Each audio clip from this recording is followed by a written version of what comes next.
आज 5 दिन हो गया, लेकिन न मीडिया, न पुलिस, न हम लोग एक डिसीजन पर नहीं पहुंच पाए कि आखिर बच्ची के साथ हुआ क्या।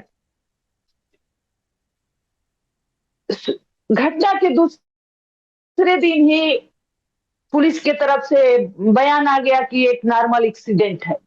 तो मैं आपसे ही पूछना चाहती हूँ, आप सब आपके चैनल के माध्यम से लोगों से ही पूछना चाहती हूँ कि क्या ये एक नॉर्मल घटना है कि बच्ची को जानबूझ के उसको घसीटा जा रहा है 12 किलोमीटर, बार बार उसको मोड़ा जा रहा है गाड़ी को उसी जगह पे, तो हम इसको एक्सीडेंट कहते हैं। तो मैं तो यही कहना चाहूंगी कि अभी भी कुछ छिपा है जो सामने नहीं आया। इस घटना को हम एक्सीडेंट नहीं मान सकते, ये साजिश के तरह उसको मर्डर किया गया है और सबूत ना मिले, इसीलिए उसको घसेट घसेट के खत्म किया गया है कि सबूत खत्म हो जाएगा और हम लोग बच जाएंगे। लेकिन हमारा दुर्भाग्य है आखिर बच्ची को इस तरह से घसेटा गया कि उसके सारे लंग्स बाहर निकल गए, ब्रेन उसका नहीं मिला। लेकिन इसमें हमारा प्रशासन क्या कर रहा है, हमारा पुलिस कर रही है कि नॉर्मल घटना है। आज तक पुलिस उनसे सच नहीं उगलवा पाई, सच सामने नहीं आया। तो हम हमें बहुत तकलीफ है। हम कल उनके घर गए थे, लड़की के माँ से मिले। उस परिवार की तो हालत कैसी है हम शब्दों में नहीं बता सकते आपको। दो उसके छोटे छोटे बच्चे हैं, एक लड़की है थोड़ी सी बड़ी है। घर में वही बच्ची कमा के लाने वाली थी, उसी से घर का खर्चा चलता था और उसी बच्ची के साथ इतनी बड़ी घटना हो गई। और आज उस बच्ची को इंसाफ कैसे मिलेगा, हम सब लोगों को चिंता है कि आखिर जिस तरह से धाराएं लगा गई है उस तरह से तो उनको सजा ही नहीं मिलेगी। हर आपने केस की तरह आपने एक इस बात केस कही। में भी बच्ची को ही ब्लेम कर दिया गया कि वो तो बिल्कुल। ड्रिंक करी थी, बहुत ड्रिंक करी थी, वो झगड़ा कर रही थी, वो गलत थी, वो सबको जानती थी। पोस्टमार्टम कुछ कर रही, अगर हम पोस्टमार्टम को मान गए कि उसके साथ रेप नहीं हुआ है, तो हम ये भी तो मानेंगे ना कि पुलिस अरे जो पोस्टमार्टम कर रही है कि वो शराब नहीं पी है तो नहीं पी है, ये भी तो हमें मानना पड़ेगा। बताइए आप कि आपने एक बयान दिया कि आपको ज्यादा उम्मीद नहीं है कि अंजलि को इंसाफ मिलेगा। आपको ये उम्मीद आज क्यों नहीं है? इसलिए नहीं है कि इस केस में नए नए चीजें सामने आ रही है, नए नए वीडियो सामने आ रहे हैं। इस केस में धाराएं वैसे लगी नहीं है। एक चैनल पे मैं बैठी थी, हम्म। अ, पता नहीं कोई अधिकारी थे, रिटायर्ड थे या क्या थे, मुझे नाम वाम कुछ नहीं पता। हम लोग इसी पे बहस चल रही थी चैनल पे। तो जैसे रिपोर्ट सामने आई तो उसमें आया कि अंजलि के साथ गलत नहीं हुआ है। हम्म। उन्होंने कहा कि लो आप तो फांसी की सजा मांग रहे हो, उसके साथ तो कुछ हुआ ही नहीं है। आज जो हम्म। धाराएं हैं उसको तो सजा ही, उसमें तो सजा ही नहीं है। हमने कहा कि फिर छोड़ दीजिए उनको, बच्ची अपने आप गाड़ी में जाके फंस गई, घसटा गई।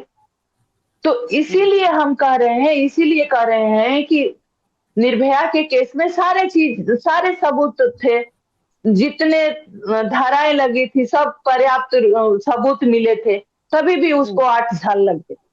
इसमें अलग अलग केस में एंगल आ रहे हैं, अलग अलग रंग बदल रहे हैं, अलग अलग बातें हो रही है।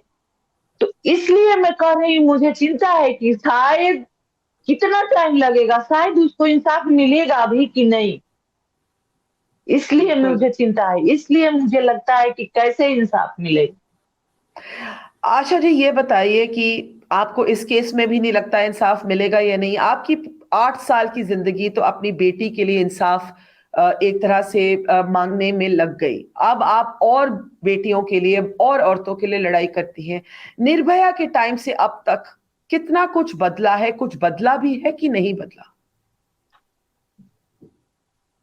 देखिए, हम ये भी नहीं कहेंगे कि कुछ नहीं बदला है, बहुत कुछ बदला है, बहुत चीजें बदल गई है। लेकिन अगर हम महिलाओं की बात करें, महिला सुरक्षा की बात करें, बच्चियों को इंसाफ की बात करें, तो कुछ भी नहीं बदला है। बच्चियों के साथ जिस तरह से इस महीने, दिसंबर महीने में, और भी घटनाएं रोज रोज होती हैं। दिसंबर महीने में ऐसे 2-3 घटनाएं आई हैं, रूह को हिला दिया कि बच्चियों के साथ क्या हो रहा है। बच्चियों को हमारे समाज में जो ऐसे लोग हैं, वो तो एक खिलौना समझ रहे हैं, अपनी संपत्ति समझ रहे हैं कि अगर वो जो कह रहे हैं करो, उनकी बात मानो, नहीं तो वो आपको काट देंगे, वो आपको मार देंगे, गाड़ी में बांध के घसीट देंगे।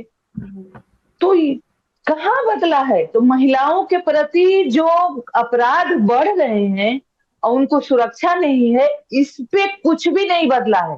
बहुत सारे कानून बनाए गए, निर्भया के टाइम में बहुत सारी बातें हुई, हमें भी लगा कि कुछ ठीक हो जाएगा, इसीलिए हमने अपने आप को खड़ा किया, अपने आप से संकल्प लिया कि नहीं, जो निर्भया के साथ हुआ, हमारी निर्भया इस दुनिया में नहीं है और न ही कभी आएगी।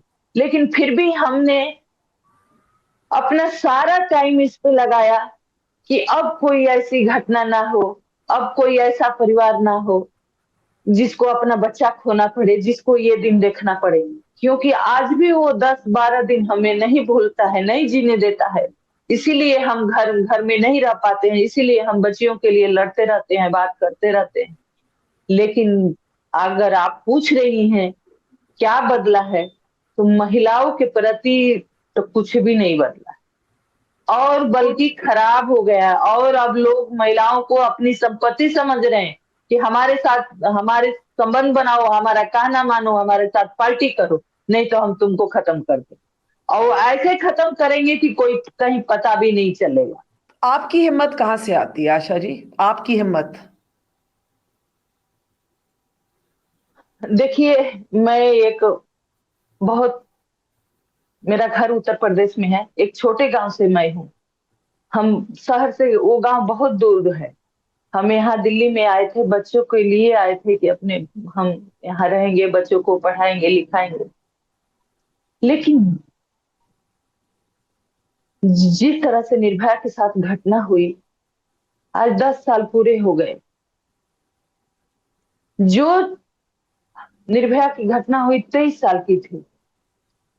जो चीजें बहुत सारी हमारे 23 साल में खुशियां आई होगी, हम लोगों ने खुशियां मनाया होगा, हंसा होगा, लेकिन वो दिन नहीं याद आते हैं। जो 10 साल में याद आते हैं, जो निर्भया के साथ मैंने 12 दिन हॉस्पिटल में गुजारे थे, बिल्कुल। उसकी एक एक सांस इतनी अनमोल थी, इतनी तकलीफ से वो लेती थी। जो बच्ची 12 दिन जिंदा रही, उसको एक बूंद पानी नहीं मिला। सब लोग पूछते हैं कि आप कहाँ से इतनी ताकत लाती हैं। मैं कोई भगवान नहीं हूँ, मेरे अंदर कोई बड़ी शक्ति नहीं है, लेकिन हमारी बेटी ही हमारी गुरु बनी। हमारी बेटी का दर्द ही मुझे इस पे लड़ने का प्रेरणा देता है कि आखिर एक मासूमों की क्या गलती है। एक बच्ची है, आप पुरुष हैं, वो महिला है, तो उसका भी तो जीने का अधिकार है। आप 12 बजे रात को, 2 बजे रात को गैंग बना के गाड़ी में घूम सकते हैं, शराब पी सकते हैं, और एक बच्ची अपने घर जॉब से या कहीं से भी, मान लेते हैं पार्टी करके ही आ रही थी, तो पार्टी करके वो अपने घर नहीं आ सकती। उसके साथ या तो गैंगरेप होगा, या तो गाड़ी से कुचल दी जाएगी। क्या यही हमारा संविधान में लिखा है, ये कानून में लिखा है? कि पुरुषों के अलग से ये कानून बनाया गया है कि नहीं, महिला रात को 12 बजे जाएगी तो उसके साथ उसको कुचल दो या उसके साथ गैंगरेप कर। It's great to see you here. Thank you for watching our work. If you haven't subscribed yet, don't forget to click the bell icon and subscribe to Mojo Story and support independent, robust journalism.